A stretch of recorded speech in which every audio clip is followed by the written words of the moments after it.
Hello everyone, thank you for joining me on this second video on acrylic painting for beginners. I'm going to do another demonstration of a painting similar to the first one, but it'll be a little bit more ambitious, I think we could say. But before that, I'd like to show you what a difference this very weak solution of soapy water does make to blending paint. I'll demonstrate that now, and then we'll go on to the main painting. I hope you're all getting your brushes out and having a practice. As I say, you don't have to copy my paintings, you can make your own up, as long as you've got a basic idea of what brushes to use and so forth. So let's go over now to this, using the soapy, very weak solution of soap. Here I've got my paper attached to the board, just the watercolour paper, and now I'm going to apply just neat paint, a mixture of titanium white, ultramarine blue and Payne's grey. No dilute solution of soapy water on it at all.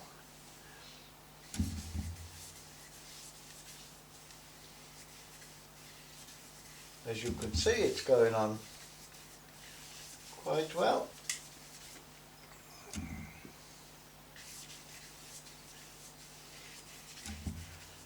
The problem will occur shortly when the paint begins to dry. I'll just go a little bit more further down. It's just getting used to this paint drying, because it does dry quite quickly. Now it's starting to dry, it's dragging my brush. I know you can't feel it on the video, but I can assure you it's really pulling on my brush, and eventually I won't be able to go over it at all.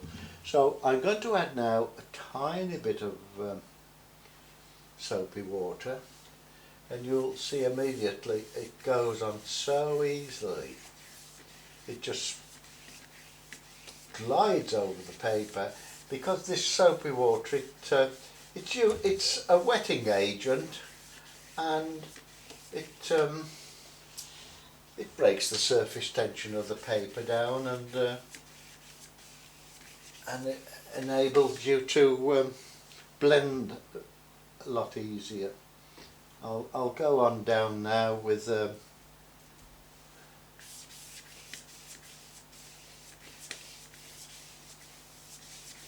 goes on effortlessly with a bit of soapy water.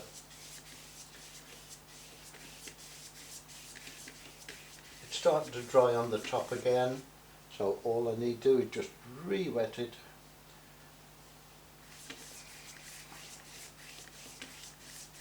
And there we are. That's the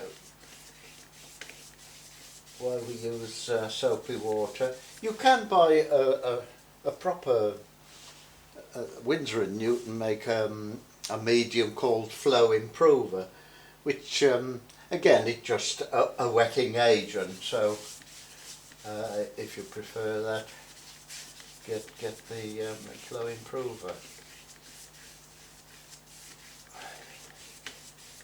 And there we are. I think that covers that. I'm just going to emphasise the need to wash out your brushes well, because if the paint does dry on brushes, it will almost ruin them. The only way you'd get around that is once it's dry, there's no washing out with water.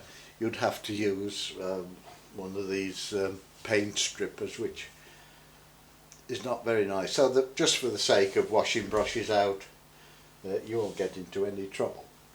Right, we'll wash the brush out as I've explained, and then we'll go on to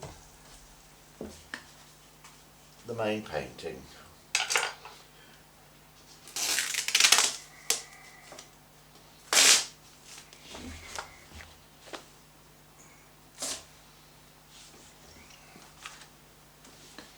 here we have the 7x11 watercolour paper.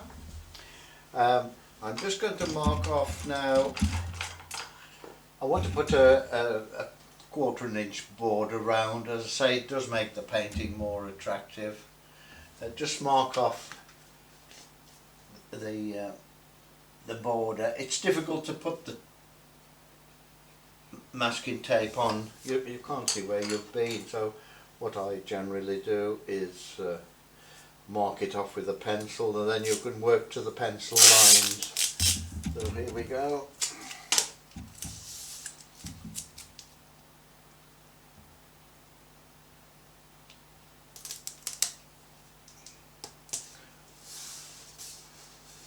Again, as I said before, make sure that front edge where it's touching the paper to be pushed down well.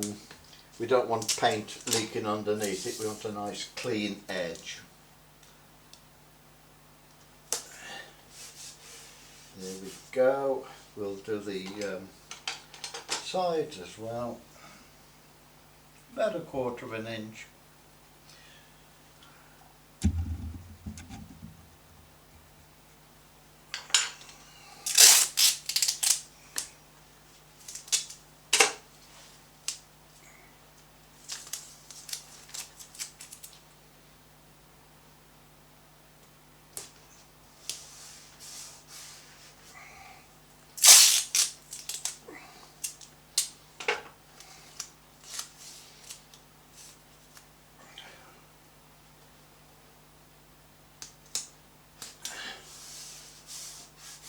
There we go. So make sure that the edge is pushed down well on the paper. Now I'm going to first put in the horizon line. Avoid putting the horizon line bang in the middle of the paper.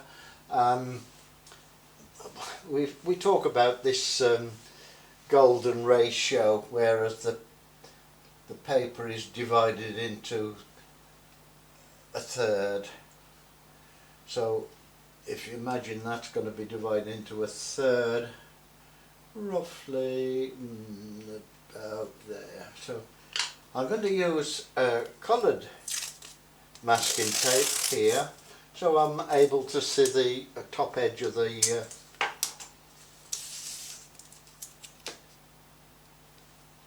paper, top edge of the horizon. And again, we want the horizon to be level. Again, push that top edge down well, so we get a nice clean edge. Now we'll go first, we'll put the sky in. Again, I'm going to mix a weak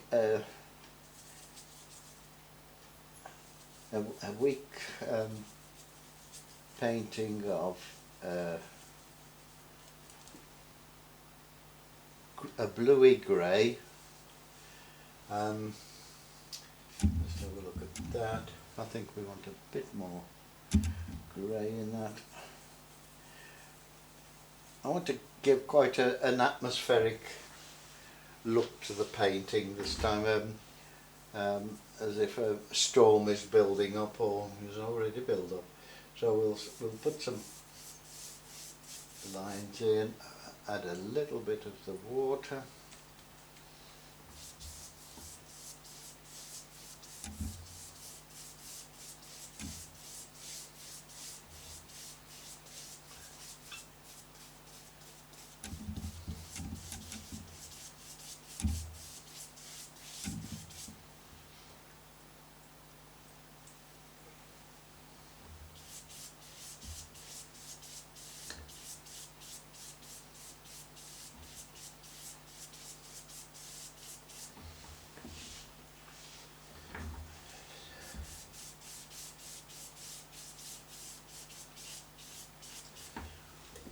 Give impression of the wind blowing the clouds across the sky. Quite a stormy scene, but I'm going to let that dry now before I put some more details of lighter areas in this cloud. So I'll go now to the, I'm going to put some distant hills in the background. It's again a bluey grey colour. I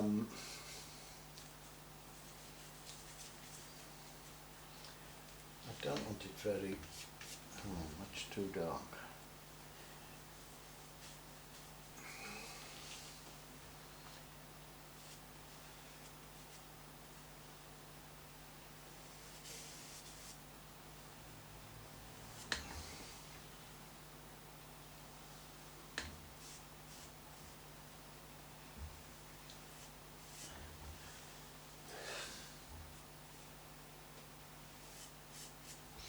Then the next hill, I'll have another hill but a slightly darker.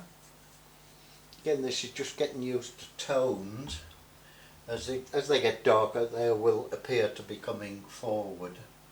We want to give the impression of a 3D painting really, but of course it's on flat paper which is only 2D, so I've got to trick the eye into thinking it's we'll make that a bit bigger, and then we'll have a real dark one coming forward again.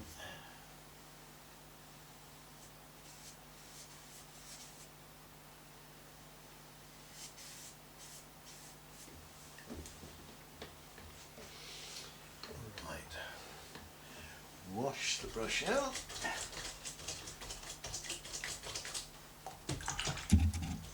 I'll go now to a smaller brush, smaller filbert brush. The cloud is dry now, so I'm going to put some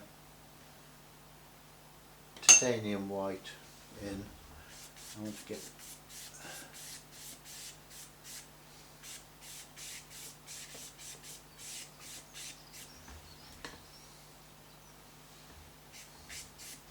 I say, you don't have to copy my painting, you can, I'm just doing this from ad-libbing really. That's the idea. Make this a bit lighter. If you don't get the lightness you want, let it dry and then go over it again. So I'm quite happy with that at the moment. Right, wash the brush out. Now we're going to put some distant trees in the distance there. We're going to use the fan brush, and we're going to use just the edge of the fan brush to put the trees on. I'll show you. Not too much paint, otherwise it'll blob. I'll just do lightly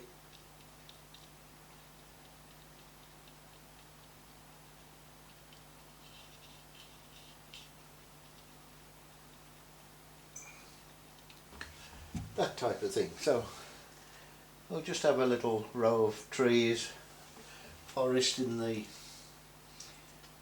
This is where the coloured tape comes in handy, because I can see where it is.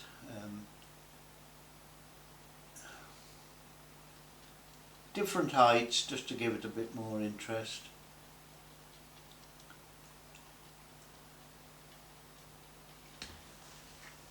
A bit more paint.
Right, we'll wash the brush out.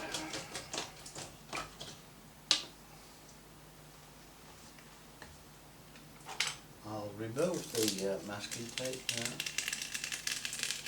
You should get a nice clean edge. And now we'll put in the water here. The colour of the water generally is, it reflects the sky colour, so whatever the colour of the sky is, it'll show in the water below. So we've already got the sky colour mixed up, so we can get straight on to that.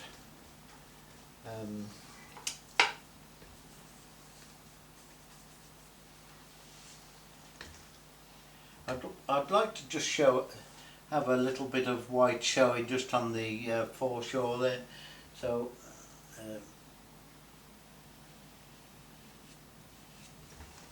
bit of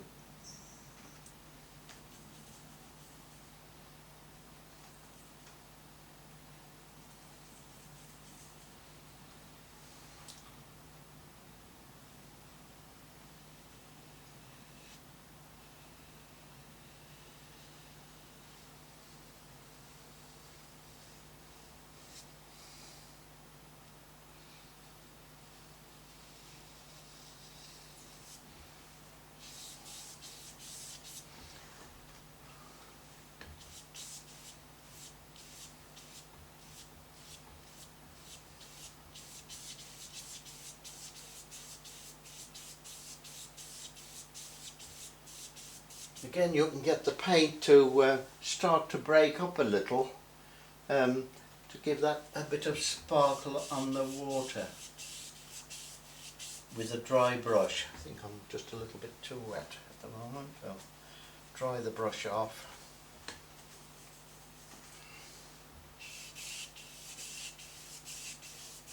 And there the paint's breaking on the surface of the paper.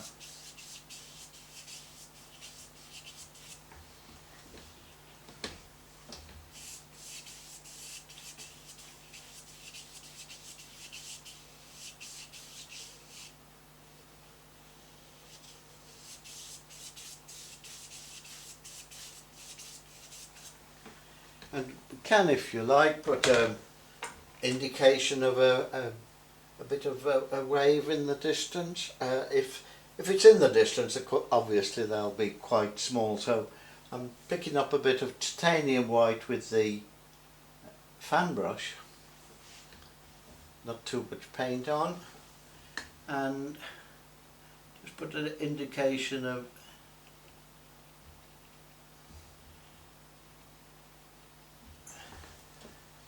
the wave just breaking.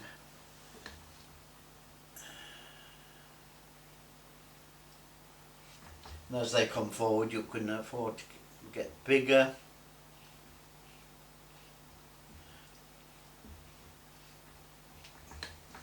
Even put a bit of foam on the top where the wave is breaking. I think that'll suffice on this video. As I say, have a go, and as I say, you don't have to copy the picture. You can make your own up if you want to put an extra hill in, why not? And